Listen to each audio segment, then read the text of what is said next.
Hello, कैसे हो प्यारे बच्चों। जैसा कि आपने थंबनेल में देखा होगा, मैं आपको सॉल्व करा रहा हूँ 2023 में जो आपका पेपर हुआ था, एग्ज़ाम हुआ था।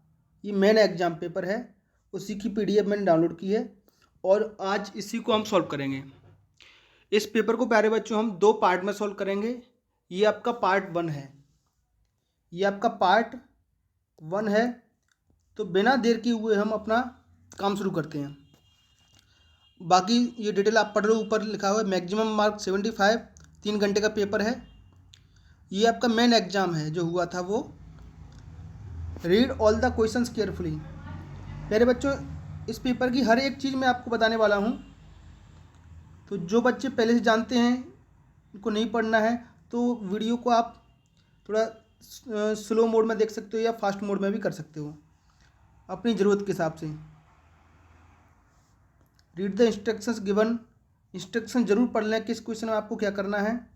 हर क्वेश्चन के जो नंबर हैं, कितने अंक का कोई क्वेश्चन है और कितने शब्दों में उसका आंसर देना है, वो सब उस प्रश्न के आगे लिखा हुआ है। ये आपका पेपर का पार्ट 1 है, सेक्शन 1 बोलते हैं इसको। पार्ट 1 है, सेक्शन 1 है। ये आपका एक पैसेज है और इस पैसेज पर आधारित आपके क्वेश्चन इसके नीचे आपको देखने को मिलेंगे। ये पैसेज शुरू होता है, आपका क्वेश्चन नंबर 1 है। तो ये पैसेज आप पढ़ लो, उसके बाद धीरे धीरे इन क्वेश्चन के आंसर हमें देने हैं। तो सभी बच्चों को मैं सलाह देना चाहूँगा, एक बार क्वेश्चन पे आप नज़र डाल लें जल्दी से, ये किस प्रकार के क्वेश्चन हैं। तो पैसेज में ये चीज़ें आपको जहाँ पर दिखें वहाँ पर थोड़ा सा मार्क कर लेना है, राइट। तो देखो, एक क्वेश्चन है आपका पुअर मैन के बारे में, राइट। तो ये अपने दिमाग में रखें किसके बारे में क्वेश्चन है। पुअर मैन, गरीब के बारे में क्वेश्चन रहेगा एक। दूसरा बेकर टुक, है ना, ये क्वेश्चन रहेगा आपका। सिक्कों के बारे में जो बात आएगी उसको भी आपको समझना है। कॉइन्स के बारे में जो बात आएगी उसको भी समझना है। कॉइन्स का क्वेश्चन है। टाइटल, इसका टाइटल हमें क्या रखना है, तो ये हम इस पर डिस्कस करेंगे, राइट।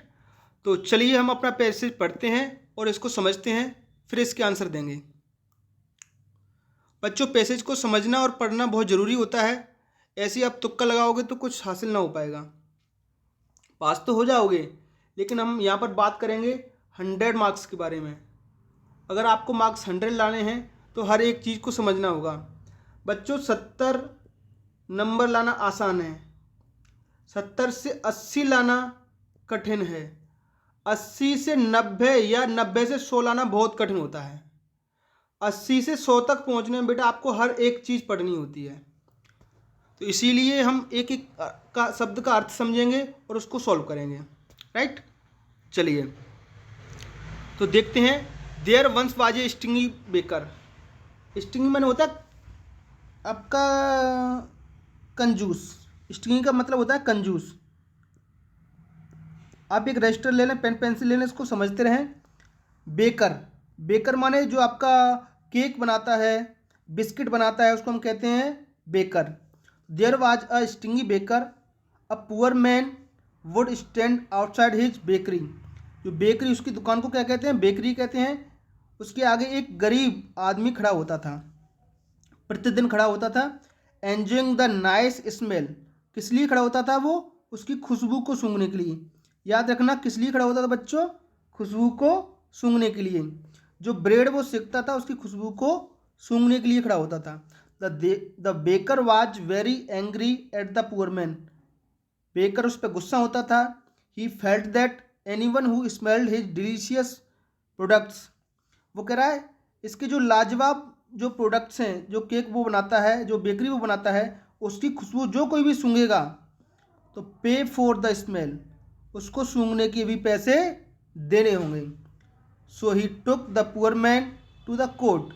इसलिए वो क्या करा, पुअर मैन गरीब आदमी को कहाँ ले गया, कोर्ट में, मजिस्ट्रेट के सामने ले गया। कहाँ ले गया बच्चों, कोर्ट में ले गया। याद रखना, यहाँ से क्वेश्चन बनेंगे, ठीक।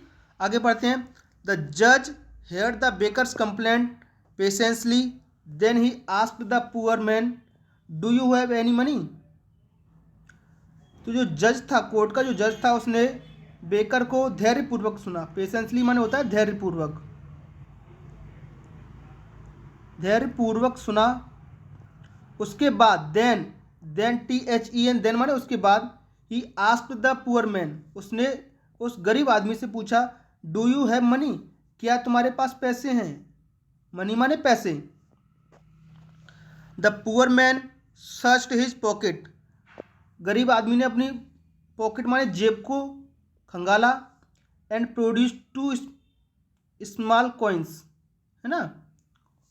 This is all the money I have, he said to the जज। 2 स्मॉल कॉइन्स, कितने कॉइन है उसके पास, 2 स्मॉल कॉइन निकले। उसने कहा this is all the money, बस केवल यही मेरे पास पैसे हैं। ही सेड टू द जज, उसने जज से कह दिया। द जज took the coins from the poor man, the baker smiled and ईगरली held out his hand. जज ने उससे वो सिक्के ले लिए, तो बेकर को क्या लगा, वो उसके चेहरे में मुस्कान आ गई। उसको लगा कि अब ये सिक्के इसको, आपके बेकर को मिल जाएंगे।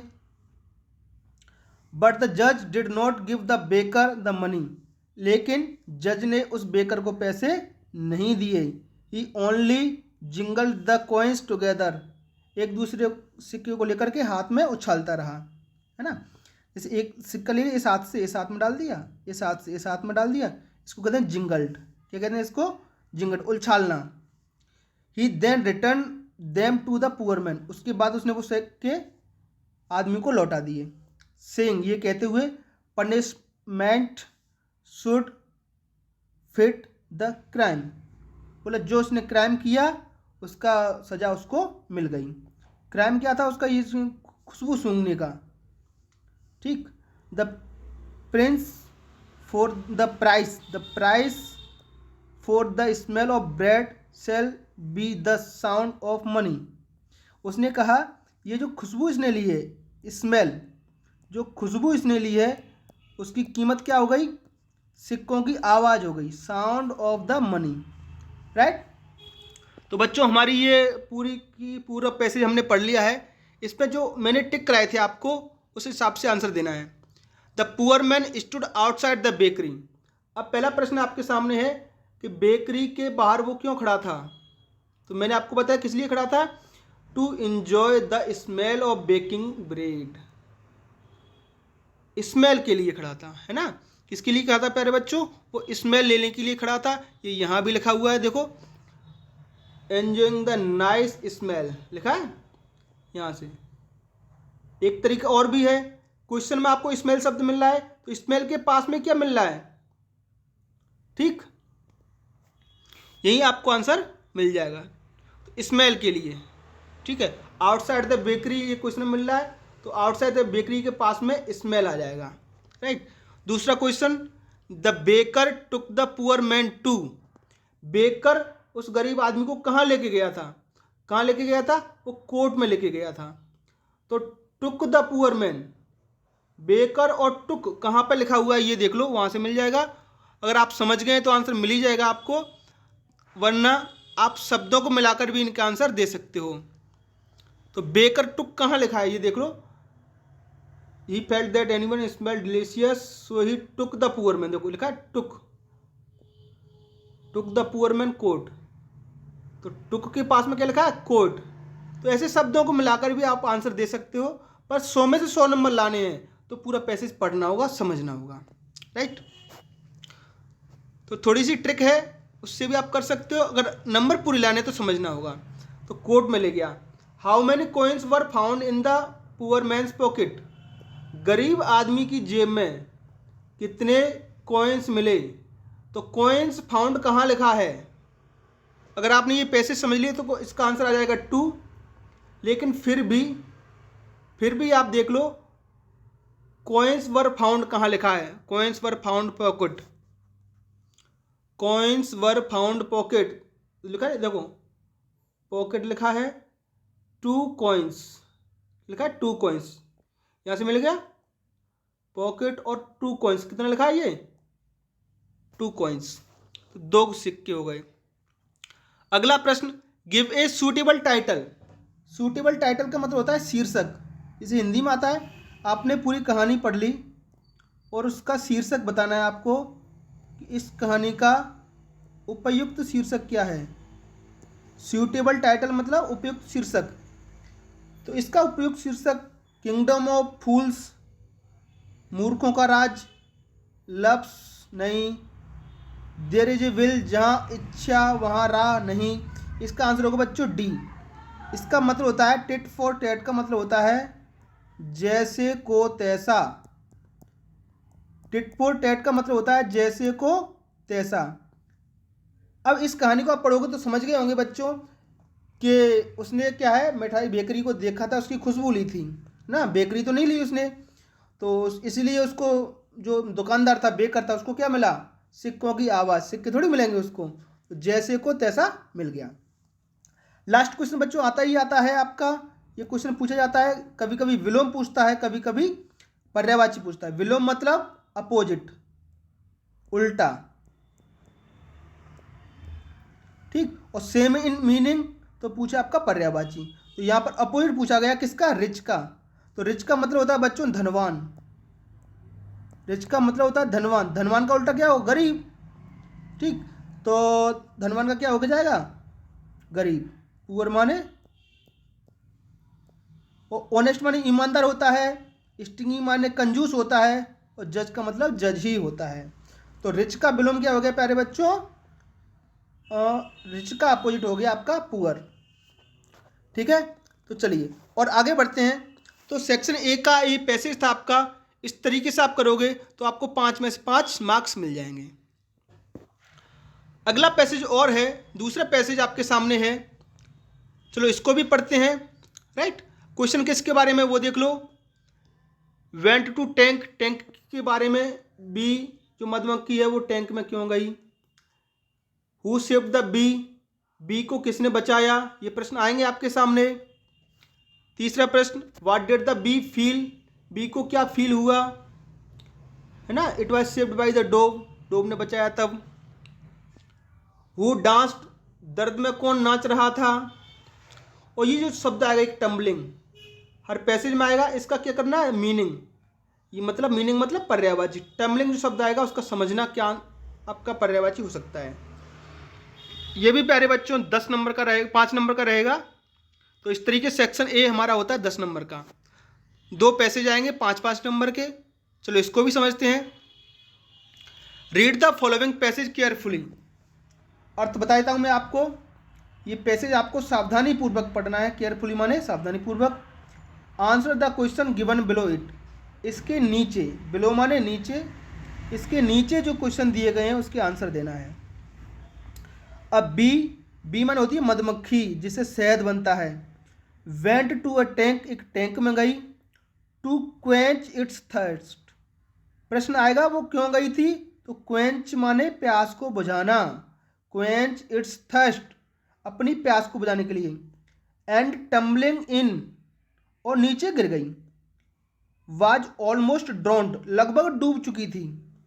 ए dog that happen to pass, एक डॉग वहीं से गुजर रहा था। We saw the danger, the bee was in, उसने देखा कि मधुमक्खी खतरे में है। बी माने मधुमक्खी, मधुमक्खी खतरे में है। एक डॉग एक प्रकार का एनिमल होता है, ठीक है। It hasten to a neighbouring,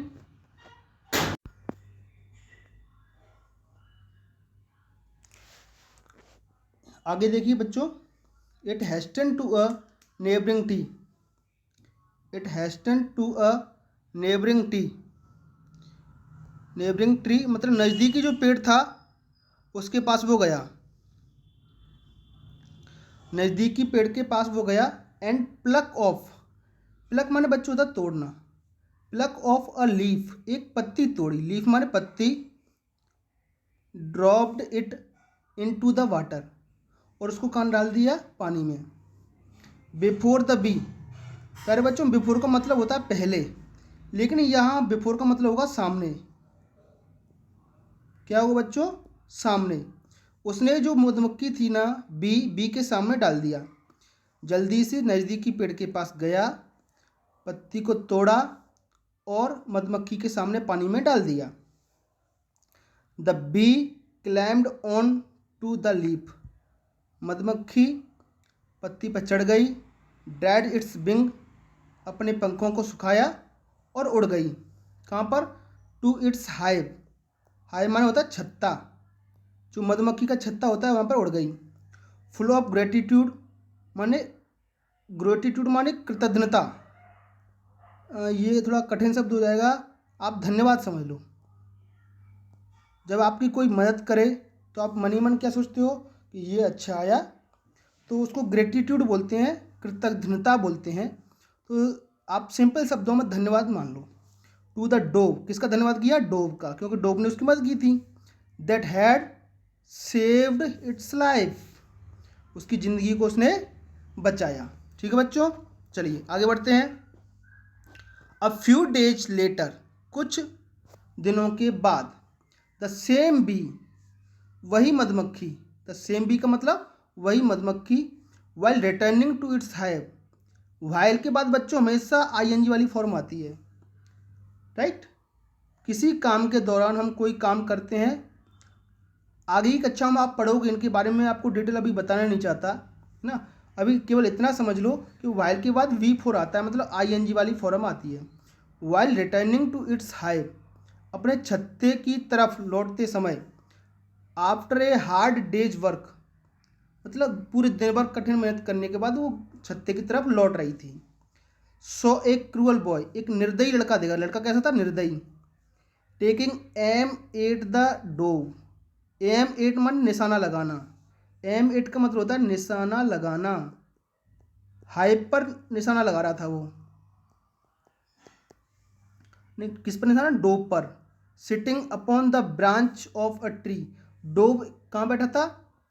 पेड़ की शाखा पर बैठा था, उस पर निशाना लगा रहा था एक लड़का। एट वंस, तुरंत से ही, the bee flew to the wrist of the boy, wrist में होती है कलाई, हाथ की जो कलाई होती है उसको बोलते हैं wrist of the boy. And just when he was going to shoot the dove, जैसे ही वो निशाना लगाने वाला था डोव पर, स्टंग इट, मधुमक्खी ने उसकी कलाई पर काट लिया। The boy danced with pain, यहाँ से क्वेश्चन बनेगा, बना है बेटा, हमने देखा था लड़का क्यों नाच रहा था, तो कौन नाच रहा था दर्द से? लड़का, उसकी कलाई में काट लिया मधुमक्खी ने। वाइल द डोव रियलाइज, जब डोव को पता चला, द डेंजर टू विच, खतरा क्या है, it was exposed, flee safely away, फिर उसको क्या लड़का दर्द से कराने लगा, नाचने लगा, तो उसको पता चल गया कि ये खतरा है, खतरे का उसे मालूम चल गया और वो भाग गया। कौन भाग गया? आपका डोव, डोव है ना, पेड़ की ब्रांच पे बैठा था। तो ये आपके पैसेज का अर्थ हो गया, राइट। अब आती है बारी असली जो हमें आंसर देने हैं। Question number first, the bee went to the tank, मधुमक्खी टैंक में क्यों गई? टैंक के पास मधुमक्खी क्यों गई? देखो ये लिखा है, या ऐसे मिलाते हैं। देखो अगर आपको अर्थ समझ में नहीं आता तो कुछ बच्चे कमज़ोर रहते हैं तो उनके लिए बता रहा हूँ मैं, वो सारे बच्चे भी ट्रिक अपना सकते हैं, लेकिन मैं आपको सलाह दूंगा कि आप इसका अर्थ अच्छे से समझें उसके बाद आंसर दें। तो ट्रिक ये है हमारी, the bee went to the tank, bee went to the tank कहाँ लिखा है? उसके आसपास इन चार ऑप्शन में से कुछ ना कुछ मिल जाएगा। Bee went to the tank, ये ऑप्शन में हम देखेंगे। Bee went to the tank, पहली लाइन में लिखा है bee went to the tank to quench its thirst, quench its thirst, तो क्वेंच कहाँ लिखा है? ये लिखा, पहले ऑप्शन मिल गया, आपका आंसर सही हो गया। Who saved the bee, bee को किसने बचाया? तो सेव्ड और बी कहाँ लिखा है वहीं इसका आंसर मिलेगा, और अगर आपने अच्छे समझा है तो डोव इसका आंसर हो जाएगा। क्या हो जाएगा? Dove. Question number third, what did the bee feel when it was saved by the dove, तो फील, सेव्ड, फील और सेव्ड कहाँ लिखा है ना पैसेज में, वहां पर आपको ग्रेटिट्यूड दिख जाएगा। क्या दिख जाएगा? ग्रेटिट्यूड। इसका अर्थ मैंने बताया था कृतज्ञता, राइट। चलिए, who danced with the pain, तो डांस्ड कहाँ लिखा है? अगर अर्थ समझा तो ठीक है, आंसर मिल ही जाएगा, नहीं तो डांस्ड विथ पेन कहाँ पर लिखा है वही आंसर होगा। The boy danced with pain, ये इतना सा मिलेगा, डांस्ड विथ पेन, उसके साथ में क्या ऑप्शन मिल रहा है, द बॉय, तो आंसर हमारा द बॉय हो जाएगा, right, the boy. The meaning of word tumbling, tumbling माने अपने तैरना होता नहीं है, क्राइंग होता नहीं है, नेबलिंग नहीं, फॉलिंग, टम्बलिंग मतलब कप कप आकर गिरना, कप कप आना,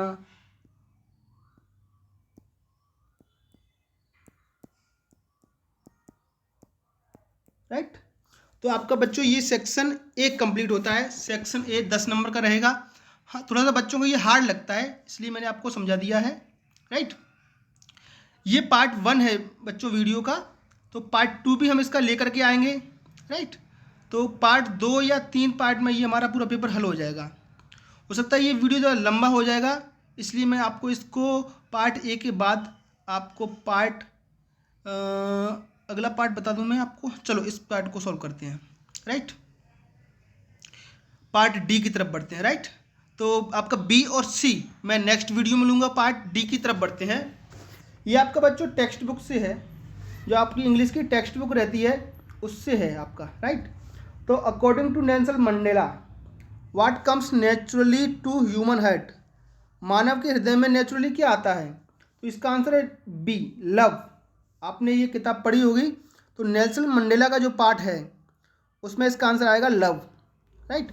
दूसरा question, what was the name of Annie's diary, Annie's diary का क्या आपका नेम था, तो किटी, किटी एनीज डायरी का नाम था kitty. Coorg is famous for, Coorg किस लिए फेमस है, तो कुर्ग वाला जो चैप्टर होगा उसमें कॉफ़ी, कॉफ़ी के लिए फेमस है कुर्ग, कुर्ज और दार्जिलिंग। और what name was given to otter, otter को क्या नाम दिया गया, तो मिजविल, इसका आंसर होगा मिजविल। बच्चों ये तो आपको याद करने पड़ेंगे, इसमें समझाने जैसा कुछ है नहीं, है ना। इसके बाद क्वेश्चन पूछ क्या रहा है मैं आपको वो समझा सकता हूँ, बाकी तो आपको सीधे सीधे आंसर आपकी टेक्स्ट बुक से मिल जाएंगे। तो पार्ट डी आपका टेक्स्ट बुक से कंप्लीट होना है। और मैं तो बच्चों यहाँ तक कहूँगा, अगर आपने पिछले 2 साल के पेपर 2022 और 2023 कंप्लीट सॉल्व कर लिया हर एक चीज़, तो आपके 80+ मार्क्स आ जाएंगे आराम से। पेपर इन्हीं से रिपीट होता है, आप देख सकते हो पिछले 3 साल के पेपर, तो कॉमन क्वेश्चन आपको मिल जाएंगे। अगला है आपका एक पैसे दिया गया है आपका, यही पार्ट है आपका सेक्शन डी में ही।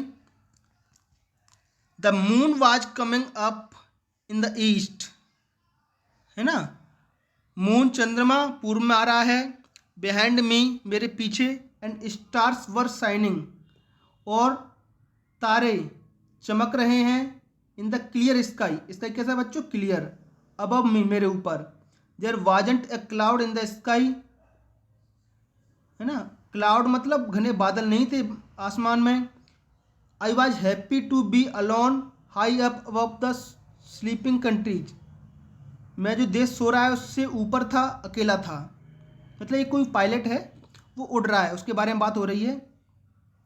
आई was flying my old Dakota aeroplane, aeroplane का नाम है Dakota, over France back to England, France back to England, है ना, फ्रांस बैक टू इंग्लैंड, वापस कहाँ आ रहा है ये, इंग्लैंड वापस आ रहा है,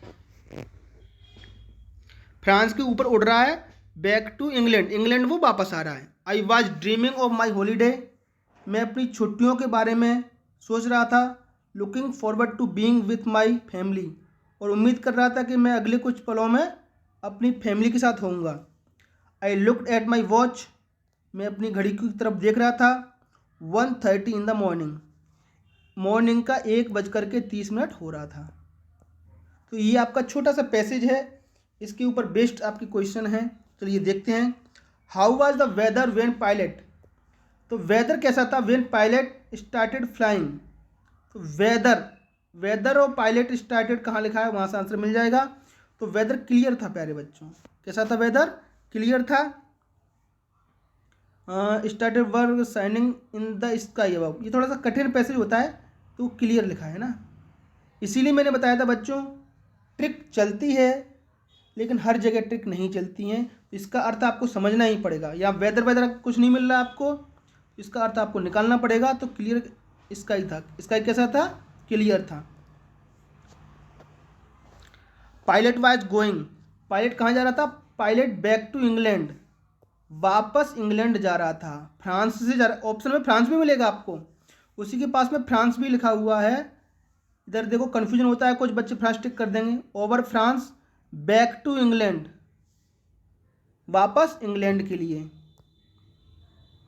टू माने के लिए, टू माने होता है के लिए, टू का मतलब होता है के लिए, तो किसके लिए वापस, टू इंग्लैंड, इंग्लैंड के लिए वो वापस जा रहा था, राइट।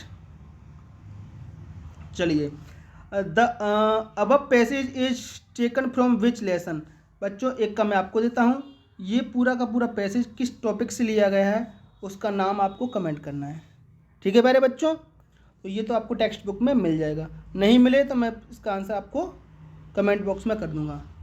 तो पहले आपका ये काम है कि आप कमेंट में बताएं मुझे किस टॉपिक से लिया गया है ये। इसका बी सेक्शन 1, 1, 3 एक एक नंबर के क्वेश्चन थे प्यारे बच्चों। ये दूसरा पैसेज इसके बारे में आ रहा है, उसको देखते हैं। रीड द एक्सट्रैक्ट, एक्सट्रैक्ट माने जो निचोड़ कर लिया गया है, पूरा पार्ट है उसमें से थोड़ा सा एक्सट्रैक्ट निकाल लिया है, जैसे गुलाब का फूल है उसमें से थोड़ा सा रस निकाल लो, तो ऐसे ही पूरे पार्ट में से इतनी 4 लाइनें, 4-5 लाइनें ये ले ली हैं।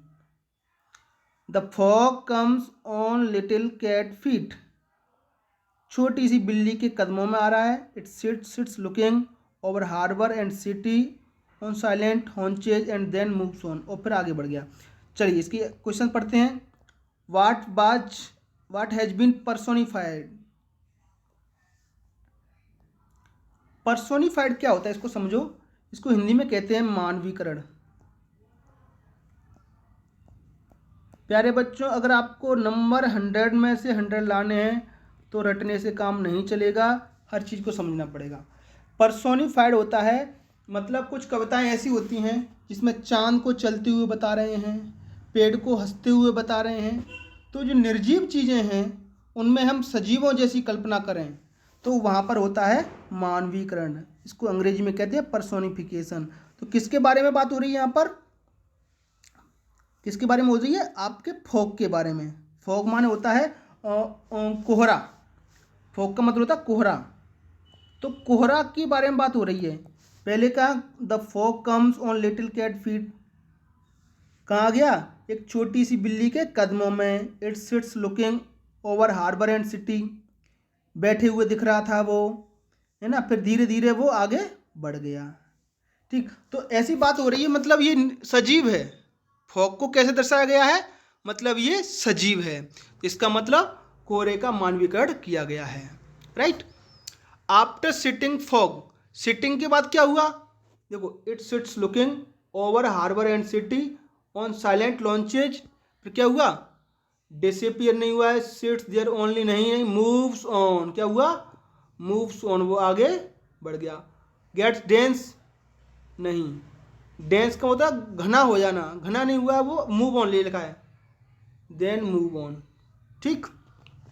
The poet of the above poem, फिर से बच्चों आपके लिए एक होमवर्क दे रहा हूँ मैं, ये कोहरे वाला जो पार्ट है, आप हिंदी अंग्रेजी किताब उठाना अपनी, जो कोहरे वाला पार्ट है उसका लेखक कौन है वो आपको कमेंट में बताना है।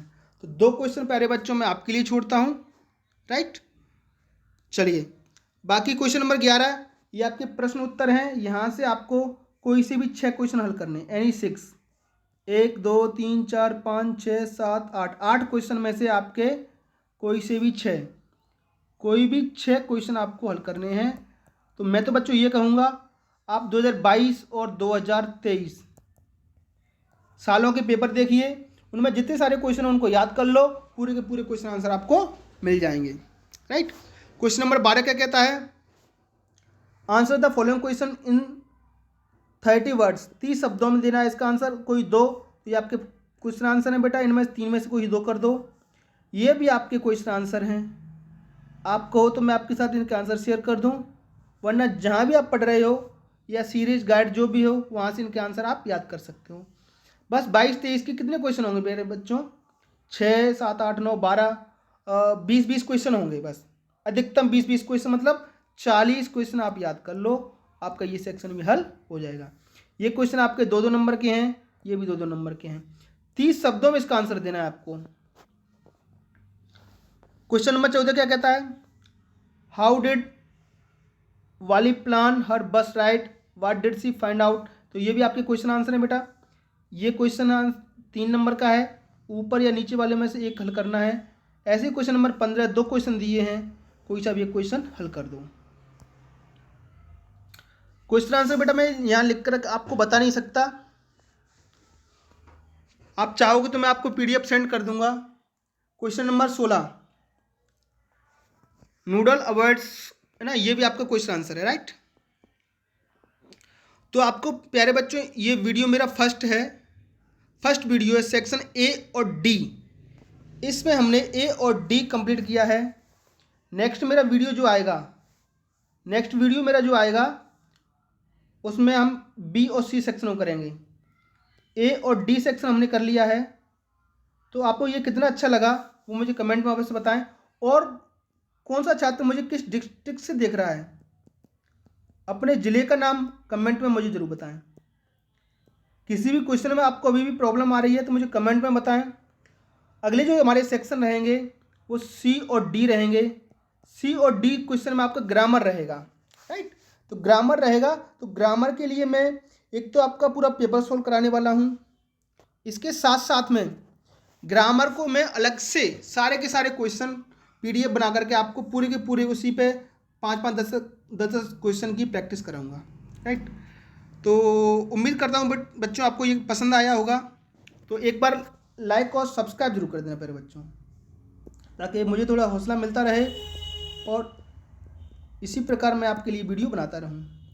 ये वीडियो मेरा पहला वीडियो है, तो सारे के सारे टॉपिक कवर करने वाला हूँ। बस इस चैनल को सब्सक्राइब कर लेना आप लोग। चलिए मेरे चैनल पर आने के लिए आपका बहुत बहुत धन्यवाद। चैनल का नाम लिख देता हूँ मैं, टीचर्स अड्डा